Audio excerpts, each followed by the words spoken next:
Hello everyone, and welcome to the OKS Computer YouTube channel. My name is Patrick, and today we're just going to be talking about some first impressions of Kanye West's upcoming new album, DONDA, and the live stream that he did premiering the music for the first time. Kanye is a man who really needs no introduction, and the past few weeks have been very eventful for Kanye and his fans. His long-awaited 10th studio album, DONDA, was originally scheduled to be released last year, but it wasn't until this week that we actually got some traces of new material. It began with a series of cryptic announcements from some of Kanye's peers hinting at an upcoming album, as well as an image that was rumored to be the cover art. Then there was an announcement on Ticketmaster of a live listening party happening in Atlanta, a Beats commercial featuring a new snippet from the album, and finally an official announcement from Def Jam Recordings that the album would be premiered live on the 22nd, and be fully released on the 23rd. I'm filming this on the 23rd, and there is no album. Kanye is known for releasing albums long after they're supposed to be released, but that live listening party did happen, so we were able to hear Donda for the first time, and this video is just going to be a summary of my first impressions of what we heard in the live stream. This is not my final finished review of the album. That'll be a separate video for when the album is actually released. This is just some general thoughts on what we first heard in the live stream. So Apple Music started the stream at 5, but the listening party itself started over an hour late. There was continuous footage of the audience and people getting in their seats over the course of about an hour and a half, with a message saying that it would begin shortly, which it very much did not. Once the music finally began, Kanye entered the arena, which notably didn't have a stage, just a plain flat floor. I noticed he was wearing the Gap jacket that he released a while back, which was a cool small detail, and he was also wearing a blank mask over his face, not unlike what he did during the Yeezus tours. Depending on the song, he would remain standing or sitting in a certain pose, and other times he would move around, miming along to the music, but never actually saying anything. Once the album was over, he walked off stage, the lights shut off, and the stream cut out. It was a simple, straightforward, and somewhat uneventful presentation, but that was fine by me because it allowed us to just focus on the music. Before I talk about the music itself, I wanted to say major spoilers ahead. If you didn't watch the live stream and you don't want to know what's in Donda before its release, then I would say skip this video. And also, I will be referring to the songs by fan-made titles that come from Genius. These are not official, and I'm sure that a lot of them aren't correct, but I'm just working with what I have right now to use as reference points when talking about the music before it's actually released. First things first, there were several things that I enjoyed during my first listen. Many songs on the record feature samples from Kanye's mother Donda, and her speeches act as great interludes from song to song, especially Losing My Family, which incorporates her voice into the beat, and that was a moment that really impressed me. I also felt that the songwriting was consistently a lot better than what we heard on Jesus is King. Even though a lot of the verses are hard to understand, a problem that I'll get to later, what I could comprehend was a lot of personal and intimate material, either devoted to God or to Kanye's mother. Her sermons and words of encouragement made much more sense as theme statements than a lot of the vague preaching on Jesus is King, and I was quite affected by Ye's emotional statements about his love for his family and what Christianity did for him as he recovered from tragedy and depression. I was really happy to hear that we would finally be getting an official release of Hurricane, otherwise known as 80 Degrees, which first appeared as a part of the Yandhi bootleg.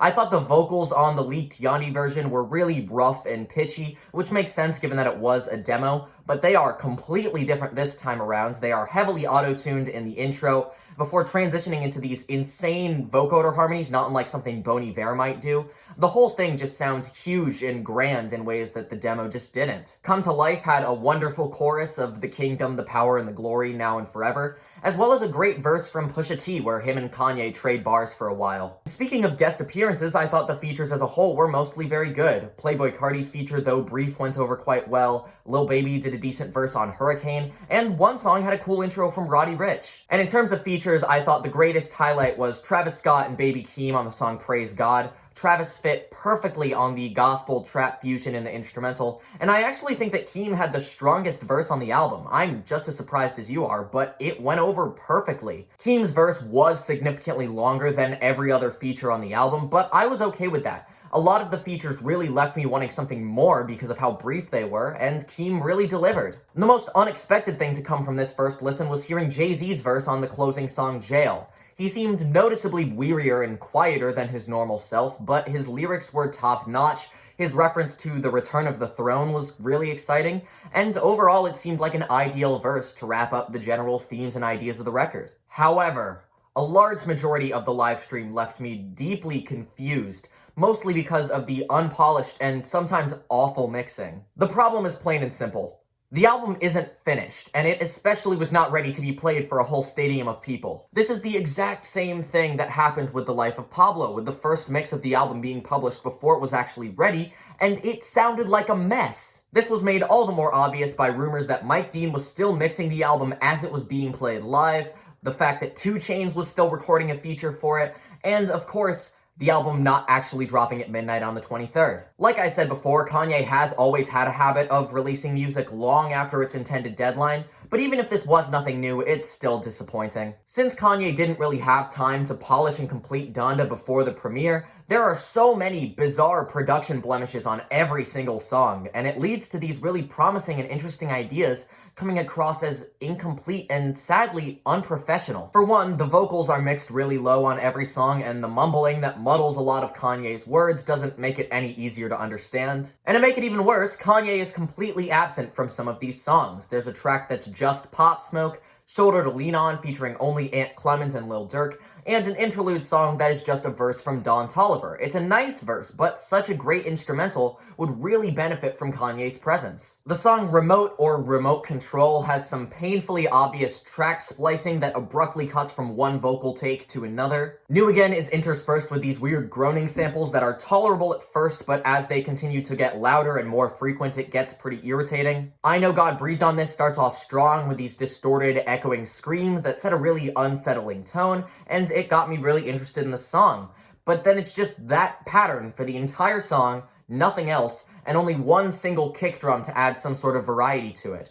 It's like a constant build-up to an amazing drop that never happens. I was really excited to hear the full version of the song from the Beats commercial, No Child Left Behind, and seeing how Kanye would build upon that idea and develop it further. But no, it's just the exact same thing as the snippet, with the chords going on for another minute after Kanye's done singing. We Made It is just an alternate version of Tell the Vision, a song from Pop Smoke's most recent posthumous album, Faith, and it has the worst mixing on the album. The entire beat is limited to just one piano loop, and Pop Smoke's vocals are clearly just edited excerpts from an old demo because they have very, very loud drums bleeding into the vocal track. There aren't any other drums on the song, so it is blatantly obvious when it stops and starts. Which leads me to my biggest issue with the album, the drums, or the lack thereof. Kanye's knack for finding amazing drum sounds has always been one of his greatest strengths as a producer, and a lot of his finest songs have distinct, unforgettable drum sounds, which is why I was shocked to find there are almost no drums on this album.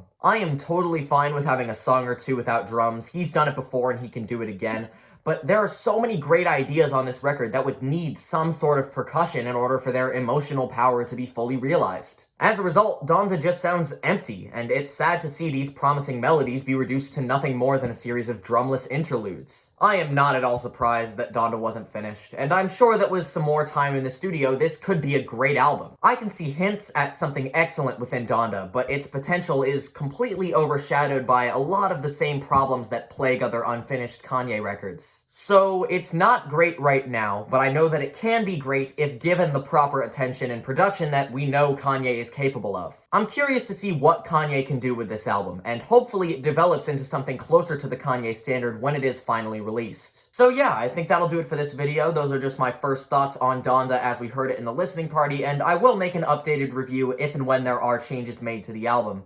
If you had different thoughts on the live stream, feel free to let me know in the comments, because it's like I always say, opinions change, opinions disagree, and that is totally okay. And that's the end of the video. As always, be sure to like and subscribe if you feel so inclined, and follow my other social media profiles for more content every day. Thank you so much for watching, and I hope you all have a very nice day.